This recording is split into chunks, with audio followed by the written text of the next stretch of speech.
Vicente, ¿cómo te va? Buenas tardes, escuchándote a ti y a Epigmenio, que hace mucho no sé de él, pero en alguna ocasión coincidimos mientras él era corresponsal en Centroamérica. Yo estaba en Sudamérica y después en Estados Unidos. Así que escuchándolo sobre, no solo el mecanismo, mira, déjame ir un poco más atrás, cómo en este país se desarrolla la impunidad y se va creando un ambiente de violencia que es el que tenemos ahora. Muchas veces la gente dice, les gusta referirse al pasado y se olvidan que tienen que trabajar. Pues sí, pero es un proceso, es una violencia que nos heredaron desde 1946. Mira, la asociación de los gobiernos del PRI y luego los del PAN con el narcotráfico no es nueva. Miguel Alemán les abrió la puerta. Él negociaba con el presidente del Senado, Carlos I. Serrano, que además era un alto oficial del ejército mexicano. Él negociaba con los narcotraficantes. Ellos empezaron a impulsar la violencia que tenemos ahora. No se nota porque siempre tuvimos una prensa mercenaria, una prensa y comunicadores que callaron porque recibían carretadas de dinero público. El Tesoro Nacional se lo repartían también ellos. Y mira, luego tuvimos a presidentes como Luis Cortines, que le perdonó todas las fechorías, todas las pillerías a Miguel Alemán y a toda esa cofradía, a toda esa pandilla de funcionarios que venían con él. Robaron, saquearon al país. Y luego tuvimos a presidentes como Adolfo López Mateos, mira, un asesino, un borracho, porque era eso. Recuerda cuando recién lo nombran o lo ungen como candidato del PRI a la presidencia de la República, como el primer tapado, verdaderamente, el tapado del viejo mañoso de Ruiz Cortines. Los médicos le descubren el aneurisma que tenía y él deja la presidencia. En realidad, ¿a quién se la deja? No gobierna. Gobiernan Díaz Ordaz, que ya le conocemos, gobiernan sus secretarios particulares, algunos secretarios de Estado, y su esposa, que recoge toda la política social. Él se dedica a otras cosas. ¿Y qué hacen? Mira, reprimen a trabajadores, reprimen a líderes sociales y asesinan. Aunque la mano para el asesinato, por ejemplo, de Rubén Jaramillo Menes, su esposa embarazada y sus dos hijos, lleva al secretario de Gobernación, que era Gustavo Díaz Ordaz, que ya lo conocemos. En realidad, el responsable era Adolfo López Mateos. ¿Sí? Tenemos asesinos en la presidencia siempre, y luego lo sigue Gustavo Díaz Ordaz. Y un asesino, un poblano que había aprendido con Maximino Ávila Camacho, otro asesino, hermano de Manuel Ávila Camacho, presidente también en los 40. Y luego sigue Luis Echeverría, otro asesino, y la Dirección Federal de Seguridad se convierte en una escuela de narcotraficantes, de capos del narcotráfico, y nos lo empiezan a meter, pero no se ve. ¿Por qué? Por esa prensa que tuvimos al servicio del poder. Y luego podemos brincar, pero podemos, mira, ir a Zedillo. Disculpe, no podemos dejar a Salinas. ¿Cuántos periodistas se asesinaron con Salinas? ¿Cuántos dirigentes sociales? ¿Cuántos? Mira, el PRD, en el viejo PRD, más de 500 perredistas, más de 550 perredistas asesinados en el gobierno de Carlos Salinas de Gortari. Y ellos amafiados con el narcotráfico. Y Zedillo es el creador de los Zetas. Y Zedillo le da entrada a Genaro García Luna. Genaro García Luna no nace con Calderón, ni nace con Fox, nace con Zedillo y con Salinas en el Centro de Investigación y Seguridad Nacional, en el CISEN, en el centro de la inteligencia de este país. Nace como un mafioso, como un criminal, y ellos van creando esas condiciones que se ocultan en este país. ¿Por qué se ocultan?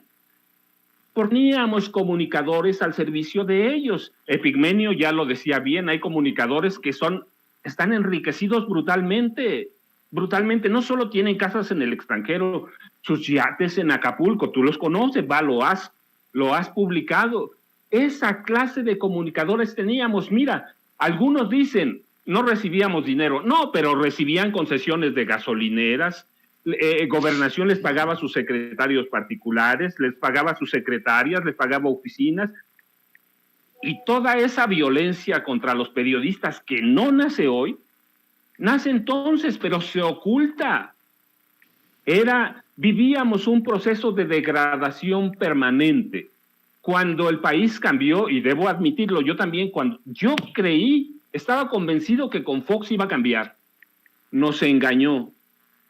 La violencia en este país fue degradándose de tal forma que hoy no importa lo que se haga, es condenable.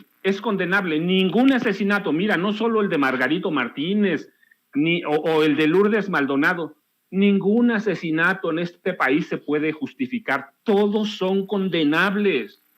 Y no importa cuántos mecanismos podamos crear con el país que nos heredaron, con un país prácticamente en guerra, no se puede resolver el problema. ¿A quién vamos a defender? ¿A los periodistas? ¿A los defensores de derechos humanos? ¿A los líderes sociales? No sabemos. No alcanzarían los recursos para defender a todo mundo. Ciertamente la obligación del Estado es ofrecernos seguridad. Esa es una de sus tareas. Pero el país no va a cambiar de la noche a la mañana.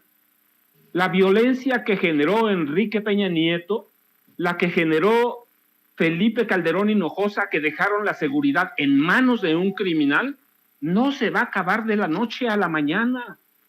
Y es condenable, es condenable y se va a usar políticamente, pero va a tomar tiempo, va a tomar incluso tiempo a que se pongan de acuerdo los estados con la federación.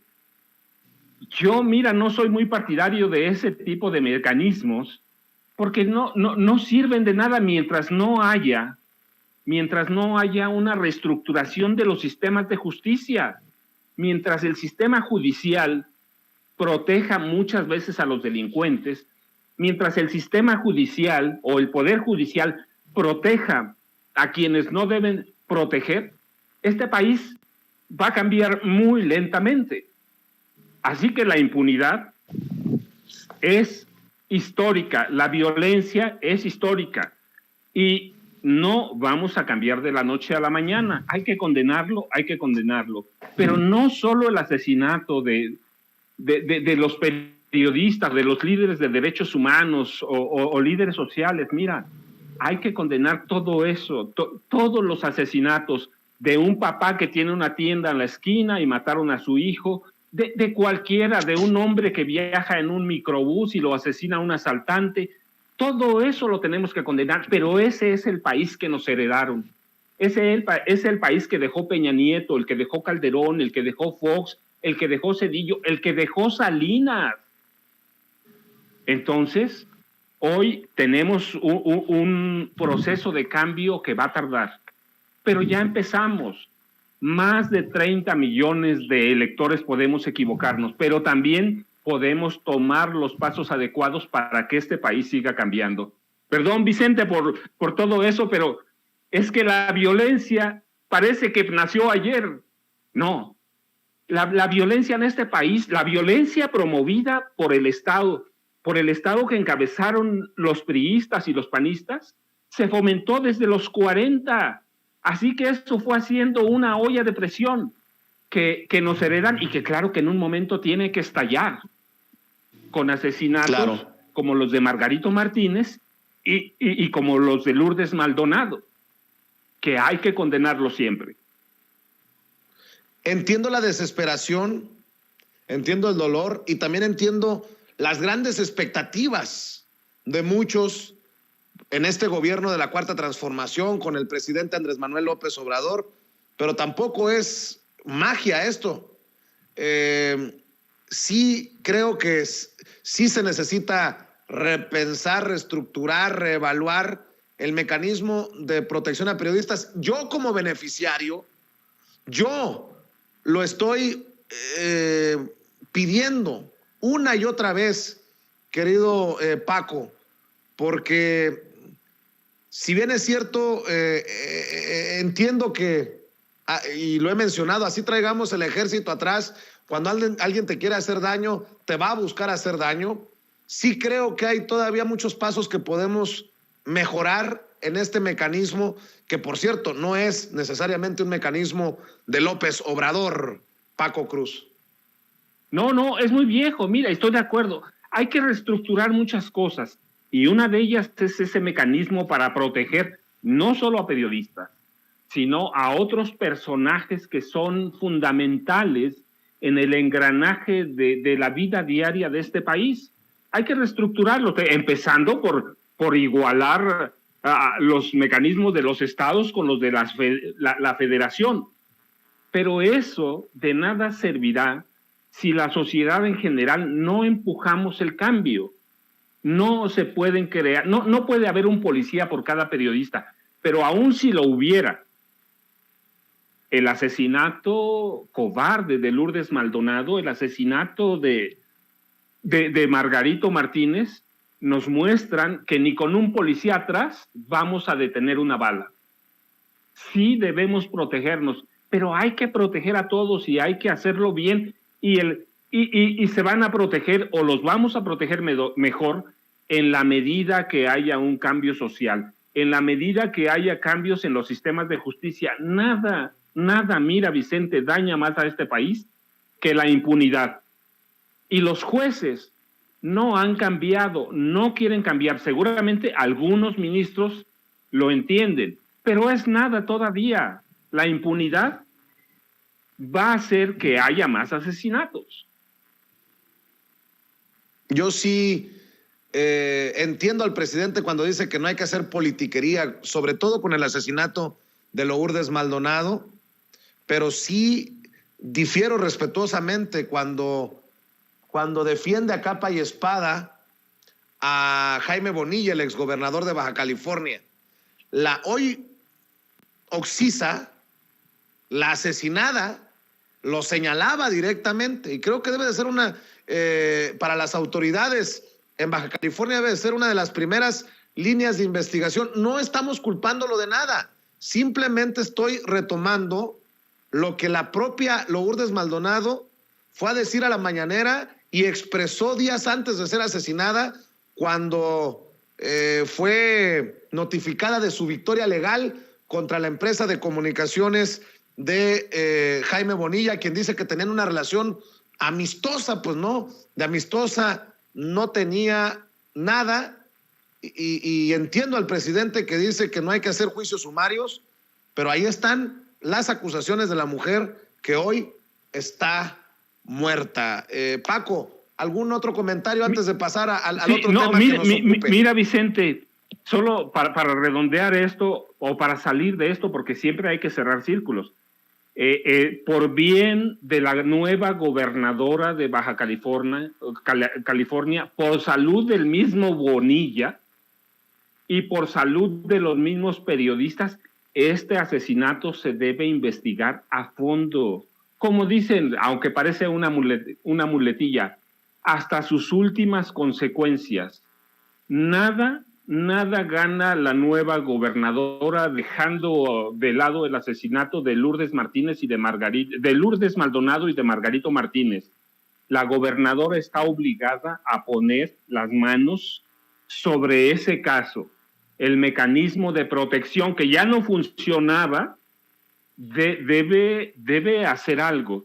El mismo Bonilla se debe poner a disposición de las autoridades. El problema que tenía con Lourdes Maldonado no puede reducirse solo a lo laboral, no puede reducirse a una demanda que implicaba la propiedad o no de un sistema de informativo, por bien de los bajacalifornianos, pero de nosotros mismos. Este asesinato, como otros, deben investigarse a fondo. Pero mira, mismos periodistas de Baja California o de la Ciudad de México que ahora hacen uso político de este asesinato, ellos también pueden investigar. Ellos también. El buen periodismo de aquellos mercenarios, si les queda un poco de dignidad, deben investigarlo. Sí, no podemos, somos periodistas, somos investigadores. Debemos también entrar al fondo de ese problema o de ese tema y del asesinato, no solo de Lourdes, porque sería minimizar el de Margarito Martínez, sino ese par de asesinatos ahora que empieza el gobierno de Morena, el nuevo gobierno de Morena en Baja California. Muy bien, Paco, pues ojalá que así sea, que se investigue hasta las últimas consecuencias, caiga quien caiga. Oye, Paco, pues tenías voz de profeta. Aquí señalaste, advertiste y se cumplió que Carolina Villano, la esposa de Moreira, el exgobernador priista de Coahuila, hoy coordinador de los diputados del PRI, sería la candidata del PRI en Hidalgo. El PRI se jugaría ahí su sobrevivencia. Cuéntanos, ¿qué hay detrás de todo esto? ¿Cuáles son las manos que mecen la cuna, querido Paco?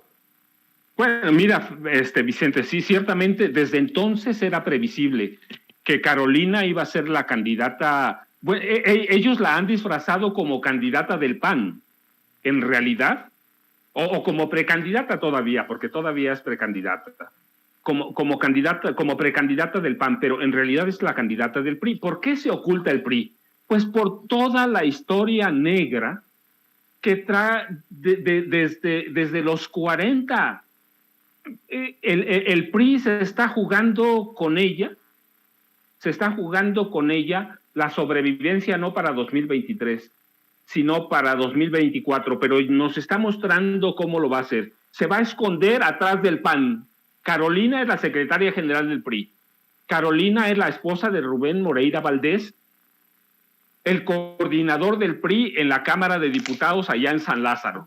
Sí, es una priista con todas las de la ley. Y no solo es una priista, es la representante de todo lo oscuro que viene con los hábitos priistas, la corrupción, el asesinato, el soborno. Hay que ver, mira, su familia, los Austria y los Vigianos son viejos caciques que están involucrados en asesinatos en manejos oscuros, despojos de tierra, y viene de un grupo, el grupo Huichapan, que tiene la misma larga tradición, ¿sí? Desde Javier Rojo Gómez. Ellos han controlado Hidalgo. Históricamente, el grupo Huichapan, o grupo Hidalgo, como lo llaman ahora, se forma con Rojo Gómez y con los Austria, que eran militares revolucionarios y que se vuelven caciques allá pegados a San Luis Potosí, y se apoderan de diputaciones federales, diputaciones locales, presidencias municipales, y forman con el grupo Huichapan un cacicazgo para controlar a todo el estado. Si no entraron a San Luis Potosí, recuerda, es porque allá tenían un priista tan asesino y tan negro como ellos, como estas familias. ¿A quién? A Gonzalo N. Santos, un tipo que no se andaba por las ramas y que es de los responsables de la muerte de Adolfo López Mateos, por cierto, sí, cuando López Mateos era vasconcelista. Sí, los Villano con los Austria forman unos cacicazgos que se apoderan aparte, y ellos juntan con el grupo Hidalgo de Rojo Gómez y se apoderan del Estado con todas las mañas, y hoy lo van a tratar de sostener porque se ven como los salvadores del PRI. Ellos, recuerda, ¿quiénes están ahora? ¿Quiénes representan la vieja escuela de los Villano, de los Austria, de los Rojo Gómez? Pues tienes a dos personajes, Miguel Ángel Osorio Chong, y tienes a Jesús Murillo Caram, que es uno de los grandes caciques económicos de Hidalgo. Ellos no solo son responsables de Hidalgo, recuerda, ellos fueron los artífices de la guerra sucia para llevar a Enrique Peña Nieto a la gubernatura del Estado de México. Ellos dos armaron la guerra sucia porque Enrique Peña Nieto estaba abajo. Y luego ellos dos también son artífices de esa especie de guerra sucia para llevar a Enrique Peña Nieto a la presidencia de la República. Es decir, se están jugando la sobrevivencia de grupo. Por un lado, el grupo Tlacomulco, que eso ya se verá en su tiempo en el Estado de México, pero por otro, el grupo Hidalgo, que pretende posicionarse para los comicios de 2024. Entonces, Carolina Viguiano Austria, porque hay que decirlo, también viene de una tradición caciquil política que pretende salvar al PRI. Sí, y el PRI va con este nombramiento arropado, enmascarado en el PAN, te muestra que va con todas sus viejas mañas, sus hábitos tramposos, sus costumbres de pillería. Sí, nos espera una larga pesadilla. Rubén, los Moreira Valdés han sido una pesadilla para Coahuila. La grandeza de Coahuila murió con ellos. La grandeza de Hidalgo ha muerto con estos grupos nuevos. Hoy ella encabeza al viejo PRI disfrazado con la máscara del PAN. Pues qué cosas están ocurriendo con esta alianza putrefacta promovida por Claudio X González y los intereses menos transparentes de México. Esta alianza del PRI, PAN, PRD, en donde se están repartiendo a diestra y siniestra las candidaturas. Y bueno, pues qué importante que alguien con el bagaje, el historial de Paco Cruz nos dé una claridad de lo que está ocurriendo en Hidalgo, un Hidalgo que está a punto de perder el Partido Revolucionario Institucional. Paco, ¿con qué cerramos esta oportunidad de saludarte? Pues mira, tenemos la oportunidad de sepultar al PRI en Hidalgo. Si sepultamos al PRI en Hidalgo, luego lo vamos a sepultar en el Estado de México. Así que este país tiene que seguir cambiando, no podemos ir hacia atrás. Ellos están anclados con empresarios, no sé si son empresarios, pero de que son negociantes de poder, son negociantes como Claudio X González. Pero nosotros tenemos la oportunidad de mantener el cambio en este país, a pesar del PRI. Según las últimas encuestas o las más recientes, Morena está adelante 2-1. Bueno, pero el nombramiento de Carolina o el apuntalamiento de Carolina Viguiano Austria, pues nos dice qué quiere el PRI. El resto, pues será historia en este 2022, ¿cierto? Que así sea, ojalá. Ojalá, querido Paco Cruz. Oye, ¿y por qué no cerramos invitando a la gente para que te siga en redes, para que esté al pendiente de tu trabajo, Paco?